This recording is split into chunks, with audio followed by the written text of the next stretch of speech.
Hello বন্ধুগণ, good morning বলবো না, এটা দুপুরবেলাই বলবো, শুভ দুপুর কোনটা বুঝতে পারছি না।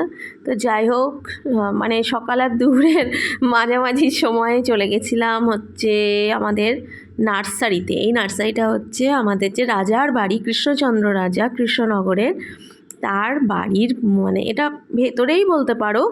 তো ওই যে গেটটা দেখলে প্রথমেই ওইটা দিয়ে ঢুকলাম। তো বিশাল নার্সারি, এখানে খুব সুন্দর সুন্দর গাছ খুব সস্তায় মানে পাওয়া যায়। এইখানে আমি আগে কোনো দিন যাইনি, মানে এটা প্রথমবার এসছি বলতে, আগে দেখেছি নার্সারি আছে পাশে, কিন্তু গাছ নিতে কোনো দিনও যাওয়া হয়নি সেরকমভাবে। তো যাই হোক, এই যখন দেখতে পাচ্ছ শীতের কিছু গাছ নেব বলে এসছিলাম, তবে খুব বেশি দামের গাছ কিছুই নেব না, কম দামে যা আছে সেটাই নেব। আর এই বোগনভিলিয়াগুলো যা সুন্দর হয়ে আছে না। তো আজকে সারাদিনই মানে একটু ঘোরার মেজাজে, ঘুরতে যাওয়ার মেজাজে একটু আছি। বিকালে যাব হস্তশিল্পর মেলাতে, এরকম একটা প্ল্যান হয়ে আছে। তো যাই হোক, এই যে ছোটো ছোটো গাছগুলো দেখতে পাচ্ছ, আর অনেকটা অঞ্চল জুড়ে মানে প্রত্যেকটা গাছ এত সুন্দর কোয়ালিটি, মানে আমার এত দিন ধরে আমি এই নার্সারির কোনো মানে ভেতরে ঢুকে মানে হদিশ পাইনি, এরকম একটা ব্যাপার ছিল।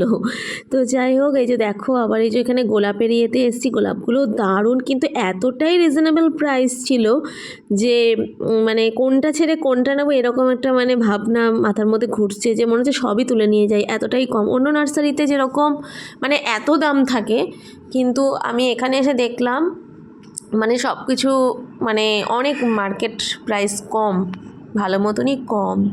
এখানে দেখো আমের গাছ, এগুলো সব রেডি হচ্ছে।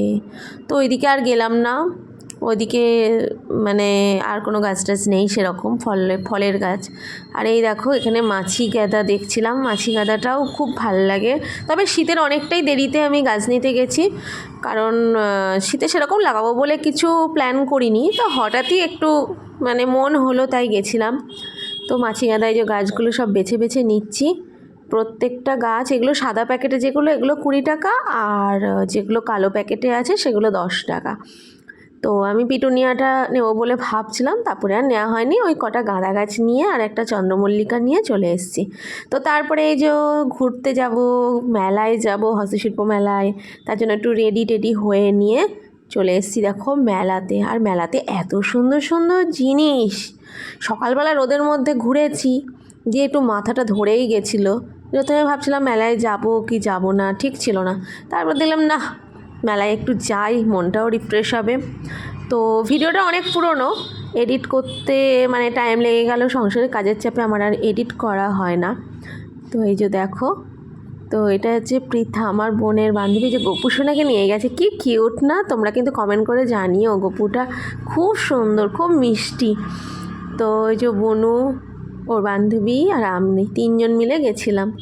আর এই যে দেখো এখানে টেবিল লাইটগুলো এত সুন্দর দেখতে প্রত্যেকটা, হ্যাঁ যেমন দাম তেমন আবার জিনিসও দেখতে ভালো, মানে জিনিসটা মানে ভালো, সেটার আবার মানে সেই বলে না বেশি গুড় দিলে চাটনি মিষ্টি হবে, সেরকম ব্যাপার।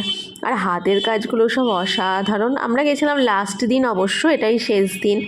তা যেহেতু পৃথা মানে আমার বোনের বান্ধবী, ও হচ্ছে ভেজ খায়, তো ননভেজ কিছু খাবে না বলে, তাই একটুখানি পাপড়ি চাট একটাই নিয়েছিলাম, 3 জনা ভাগ করে খেলাম।